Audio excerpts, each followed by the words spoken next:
Welcome back to Drip Feed.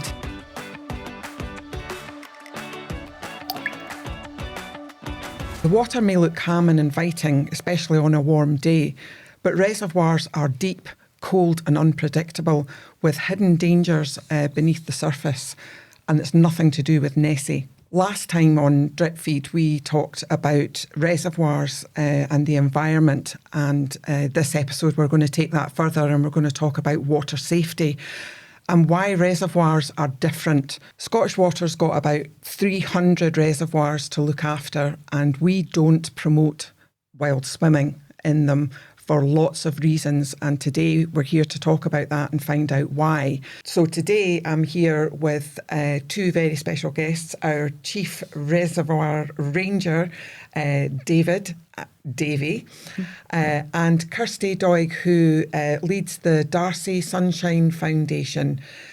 Kirsty unfortunately lost her daughter in a tragic swimming accident just before she was 4 years old. That accident inspired her and her family to start the foundation, which aims to educate and raise awareness of all the dangers and risks of open water and swimming pools, any kind of water, and we'll be hearing from her today. I want to start, Davy, asking you why are reservoirs different from the sea, for instance, or a swimming pool? First off, it's great to be here, Georgie, thanks, and with Kirsty as well. Absolutely right. Reservoirs are different, and all outdoor bodies of water present different challenges, different dangers and risks, I guess. But the thing that is fairly unique to reservoirs is that they are operational, functioning, water supply features that have infrastructure that is, to put it one way, you could say industrial. So you have a dam, you have various other concrete and metal features and structures, like the draw-off tower or the valve tower as we call it. There's hidden dangers underneath the water as well. So there's various pipes and sometimes old disused bits of ironwork and stonework, some of it lurking just below the surface, and a thing called an air curtain which purifies the water, and that's basically bubbles that are released that come up to the surface to get rid of things like unwanted things like algae, and that feature creates a negative buoyancy. So I can maybe talk a wee bit more about that. If you imagine a reservoir as this very inviting loch, a place that why wouldn't you want to swim there? Most of that is true, actually, but there's a very dangerous bit, and that is the business end of the reservoir, the working end where stuff happens. That's the bit we don't want you to go near. That's the bit that's got so many different hidden lurking hazards. And that's not to say the rest of the reservoir is fine to go to either. You still need to take precautions and the right guidance, the right advice, and have the right equipment.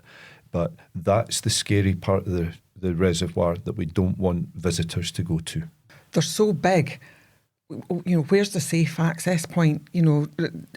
People going for walks around and they see a nice spot and they think, I'll just go in here. That's absolutely right, Georgie, and particularly at that working end of the reservoir where the dam is. We do have what we call our standard signage in all round our 300 reservoirs, but it's particularly prominent at the working end of the reservoir. Yep. So the checks and balances are there to inform visitors that they shouldn't be there, and actually as well, there's very often what we call curtilage, so something that curtails you being there within the Scottish Outdoor Access Code. So these are exceptional areas where you don't have the right to roam, as we call it in Scotland, for your own safety. In the main, there aren't bylaws at the majority of our reservoirs, but for example, Milngavie Reservoir, just at the north of Glasgow there, has a set of bylaws. So there's no angling, no water sports, no dogs in the water, and no people in the water, or craft like you name-checked earlier, things like paddle boards and kayaks. If you split screen that with somewhere like Gladhouse Reservoir in Midlothian, which is much wilder, it's more like you're in the countryside. We've taken more of a carrot than a stick approach, I guess you would call it, which is to show how people how we can enable them to access the water for swimming, for paddle boarding, kayaking, how they can do it safely, go home at night, come back the next day, having enjoyed themselves and done so in a correct manner. So we know there's been a massive increase in wild swimming, and I mean, let's face it, swimming's fun. It's meant to, kids and water just go together, don't they? So, you know, why do you think that it's important that kids learn about these dangers when they're young? Kirsty, you might be able to help with that, with your working with the kids in the foundation. Yeah, for sure. And I think you mentioned there about this huge uptake in outdoor activity in general, but particularly wild swimming, really since COVID, isn't it? And for the most part, that happens in large groups of people. And of course, step 2 of the Water Safety Code is stay together, stay close. And so when it's done in a structured way, where you're in a group of people where everyone's kind of looking out for each other, keeping each other safe, is very different to what's happening with our younger groups of people who are maybe going out with very little experience in this open water. And the main reason for that is, of course, we teach our basic aquatic competence, and we teach it in a safe body of water in a swimming pool where there's a lifeguard there watching, and there's an instructor or your parent, and somebody's there making sure that you're safe at all times. Fast forward that to the teenage years, where they're then having access to large open bodies of water such as reservoirs, quite often quite close to communities where they're living, and again, those skills that they've learned in that safe body of water in a swimming pool really aren't as easily transferred into this big, deep, dark, open body of water with, as Davy alluded to, often quite a lot of infrastructure in the reservoir working to supply our homes. So that's where there's maybe that gap in education right now for our young people, of transferring those skills that they've learned in a swimming pool into this open water environment as well, which is going to be vital. I know that I've heard some horror stories from around the reservoirs with inflatables, and I think there was even a dog stranded on an island somewhere as well. Dogs. Have you seen any of that at the reservoirs? I've seen too much of it, Georgie, unfortunately. One example, I do have loads. There's a phenomenon known as tombstoning. And I'm sure most people have heard of it. It takes different forms, but the common thing, the common feature of tombstoning is jumping off of a precipice. It can be a cliff, or it can be one of the reservoir valve towers, which stand proud sometimes about 12 feet above the water. And as you describe, I've seen teenagers who have maybe camped overnight at the reservoir, and they may have taken illegal substances or alcohol. They may not have done that, because I think they do it for the adrenaline rush, and they do it for the Instagram clout or TikTok clout now. And what it is if you're doing that at a reservoir, in fact, if you're doing it at the coast, you really have to know that what you're jumping into isn't going to shatter your legs or break your back or worse. And it's the same at a reservoir like this hidden infrastructure that I've name-checked. It's not like the base of a swimming pool that's 12 feet deep and flat, or a diving pool. There's gnarly stuff in there, and you're going to probably injure yourself if you try this. So this does go on. Pleased to say that an umbrella organisation called Water Safety Scotland that that we're part of. We also partner up with other agencies like SFRS, so that's the Scottish Fire and Rescue Service, Police Scotland, local authorities, ranger services, and so on and so forth. So we have regular communications so that we're all on the same page about how we approach problems like tombstoning. And it's not just restricted to that, to tombstoning. It's generally water safety, regardless of how you're using the water for recreation or as an angler, maybe for business.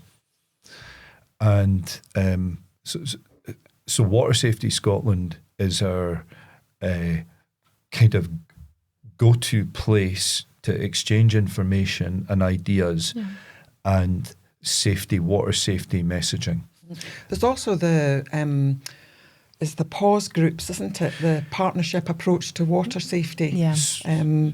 So we've again, we're proud to say, as a Scottish Water employee, we have membership across most of the pause groups across Scotland, and we've just set one up in Midlothian in this last year. So a quick example of what we do is we set up regular foot patrols around, at the moment it's just restricted to Gladhouse Reservoir in Midlothian, with our colleagues in Police Scotland and the Fire Service. And what they'll do is they'll do a patrol for a couple of hours, and they will engage with people that are going into the water or that have just come out of the water, and they'll have some friendly banter, because like myself, a lot of my colleagues are mad keen swimmers and we love to swim. So it's about just saying, look, have you thought about having something like a tow float on you? This is if you're a swimmer, or a buoyancy aid if you're a paddle boarder and you don't have those items. And I've actually brought a couple of them along today for the podcast viewers that are watching this. It's something as simple as this, and it's not going to break the bank either. I think this cost me about £15-20. Nice and visible. And this is even cheaper. I'm just going to blow it up.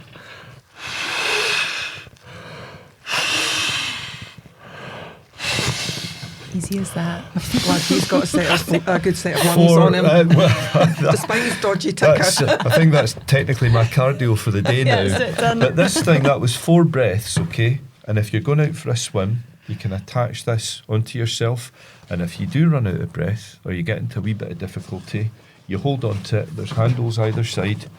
And that's all it is. It's like an extra giant lung that stays inflated for you. That's a brilliant idea. So we will, and last but not least, just to reveal my slightly bad hair day, I'm going to put my fluorescent swim cap on. It's all about the visibility. No, well, it is. And this Davy, is that's the first time I've seen you without your hat on. It's a Darcey Sunshine. Replaced by another. It's a Darcey Sunshine Foundation swim cap. Davy, would you be up for modelling for us? Yeah, absolutely. That's impressive. You look like a boiled egg. And I know, but on a serious note, the purpose of this as well is if you're out in open water, other water users can see you. One of the things I think that they don't understand is how cold the water is as well. What do you call it? Cold water shock. Cold water shock. What effect does that have on people? Well, somebody my age, I'm nearly 60 now. Worst case scenario, it can stop your heart. It is what it says on the tin. Yeah. You go into cold water and it can shock you. So there's a physiological response. Yeah, we've definitely all had that moment where we've stepped into cold water, even a cold shower, when it goes cold on you and you have that automatic reflex to gasp, and that in itself can have people take on water right from the get-go. But more than that, it also causes your muscles to not function properly for a good kind of 60 to 90 seconds. Your muscles have the reduced ability to function due to the extreme cold and the shock of your nervous system. And that's why in the cold water, it's advised that you float in a position where your mouth is out the water, your ears are submerged, and you don't try and swim straight away, because of course with that, you're going to take on more water and your muscles are not going to function as you'd be expecting them to. Yep. So that's why that float to live that message is so important. But I think even when it's a boiling hot summer's day, the very surface of the water might seem tolerable, but they're so deep and down below, and if you're jumping off something, Precisely. then that water down below, even in the summer, still absolutely freezing. I wanted to bring that round to the Darcey Sunshine Foundation. Then, you know, what happened was absolutely a complete tragedy, but what was the thought process behind the foundation then? So, you know, in our case with our children, we always prioritise swimming lessons, and still absolutely do. We know that learning to swim in structured lessons can reduce the risk of drowning up to 88%, which is massive. But for us, it was that next step, that lack of necessarily understanding of the extra safety measures around water. Yes, we taught them to swim, but you know, had we gone through the high visibility swimwear, had we thought about active supervision beyond adult supervision, you know, most drownings do occur also when there are adults near the water. And it was, I guess, in those months, years of the what ifs and how could we have stopped it, that led to the realisation that even when somebody can swim well, in the wrong conditions, they can still get into difficulty. And it's that changing of attitudes around water, improving knowledge around water, and that's all water, because, you know, we all engage with some level of water daily, whether it's a bathtub in our home, you know, even toilets. We need to shut the toilets if we've got small toddlers in the home, you know, from that right the way up to visiting the coast, to visiting our beautiful beauty spots that we have so many of in Scotland. So yeah, that's where we started with the foundation, is giving that basic aquatic competence, but with the safety knowledge embedded in it from the very get-go. So that's where our kind of survival swim lessons come into it.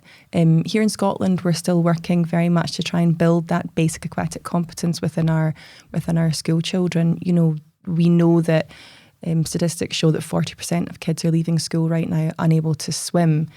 Actually, on the ground, it feels like a lot more than that with the leisure trusts that we're working with. Even after school swimming, we're still seeing about 80% of children still don't have that basic aquatic competence. Yep. So we've got to start with that. But then it's taking it that next step further. It's taking them with their basic aquatic competence and then building that into a changing of their attitudes, a changing of their behaviour around water, understanding the water. You know, Davy talked a bit about tombstoning, and I think that this kind of social media generation that we're part of now is you know, quite pivotal in that. We see every day in our feeds people doing really risky behaviour, but there's never an explanation within them of how did you make that slightly safer? For that incredible dive you just did off a cliff into this pristine water, how did you make sure that when you hit the water it wasn't like concrete? You drop a stone. How did you assess the depth? How did you make sure there wasn't any, you know, hidden rocks under the water? None of that's covered. So our young people just don't know.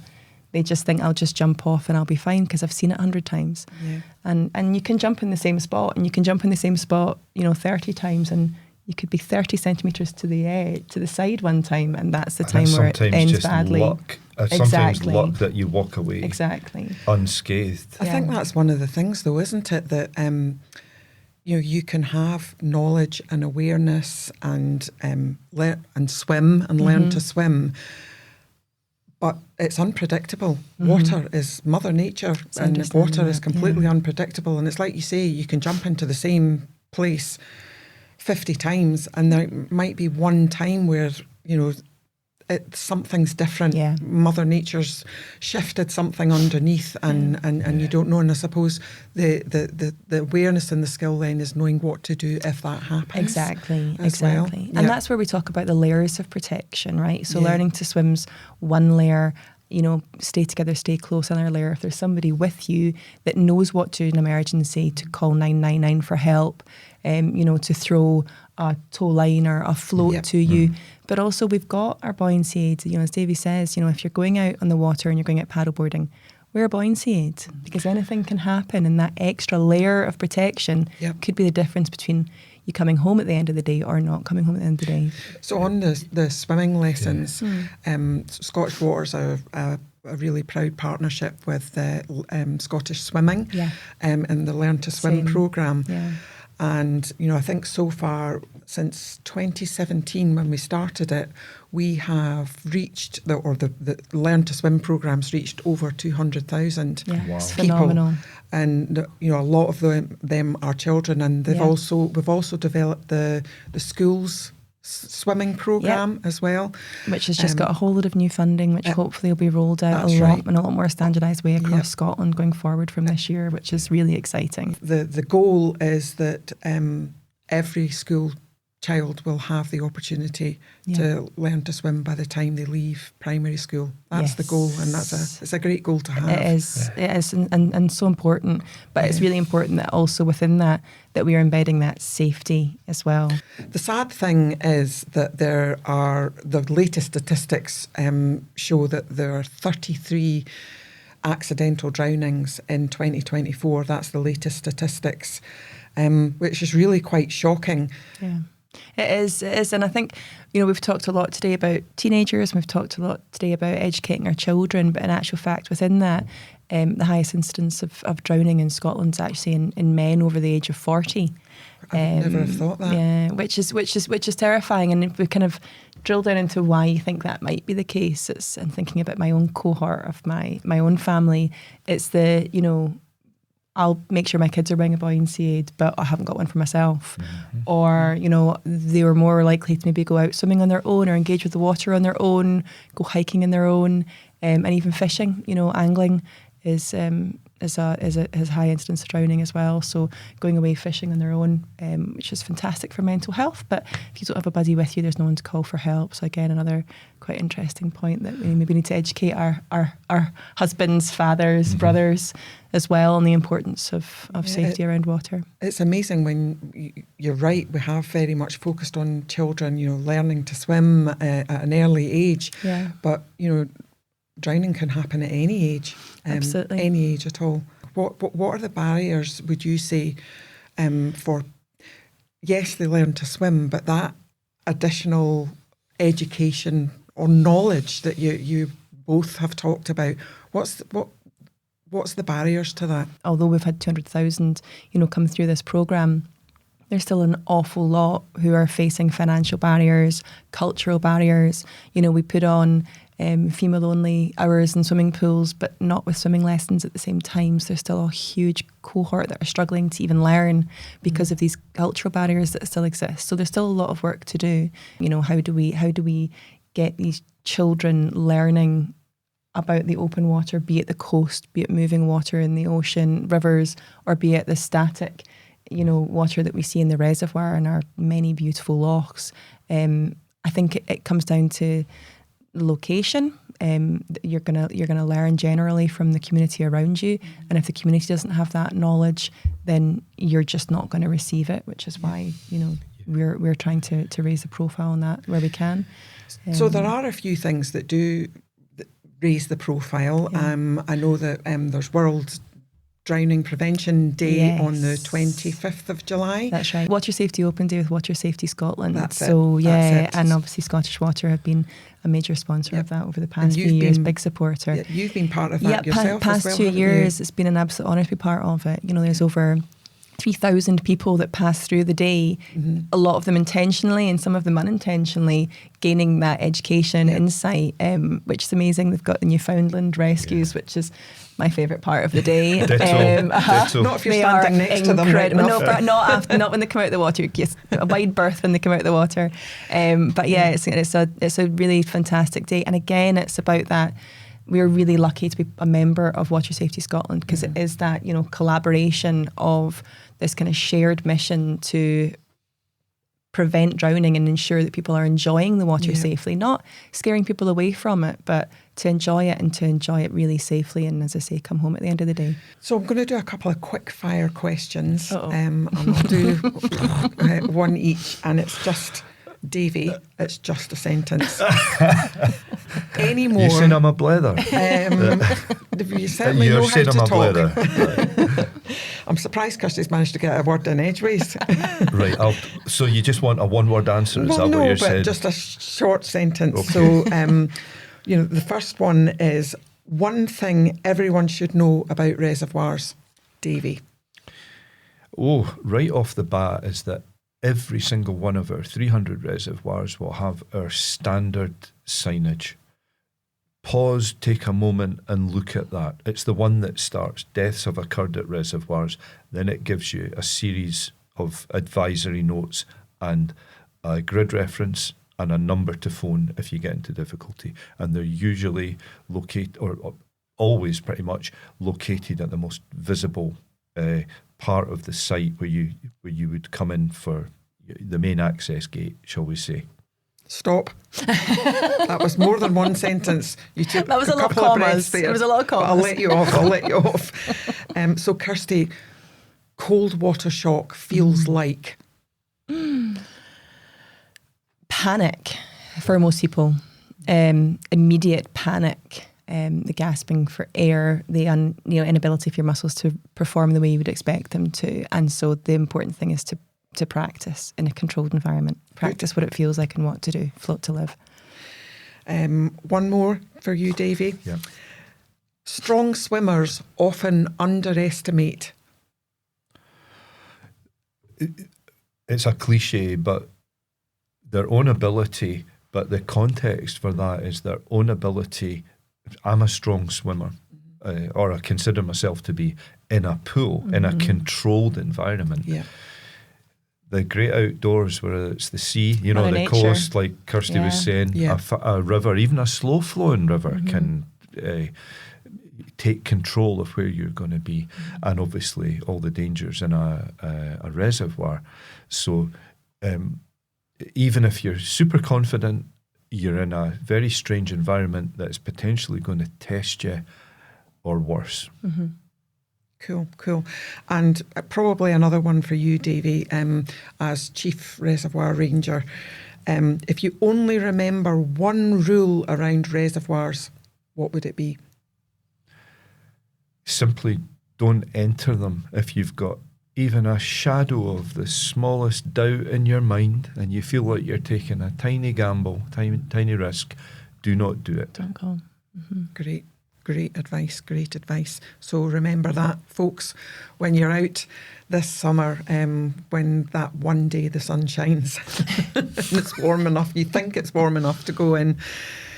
So I suppose the takeaways here are, reservoirs are really valued outdoor spaces for health and mental well-being. Absolutely. And that we want people to enjoy them. And we want people to spend time around them. We encourage people to visit them.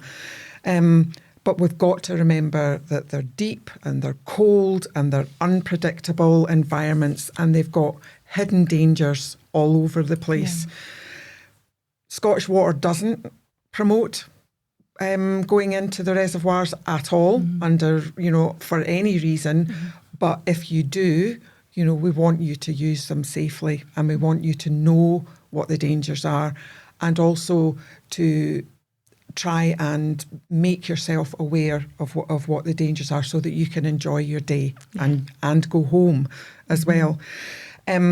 Just to let you know that there is some clear and practical advice on the Scottish Water website, details below, about visiting our reservoirs and about water safety. And on that note, I would like to really thank both of you for coming along and taking the time to talk to us. And I think some of, I've said before, some of our episodes have been quite light-hearted, but this is a really serious topic. 33 deaths in a year, accidental drownings in a year is a lot. And, anything we can do to try and reduce that number to zero, if possible, would be a good thing. So thanks very much for coming along, guys. My pleasure. Thank you both. Okay. Yeah, thanks so much. Thanks for joining us on Drip Feed, Water Talk straight from the source. Like and subscribe for more episodes.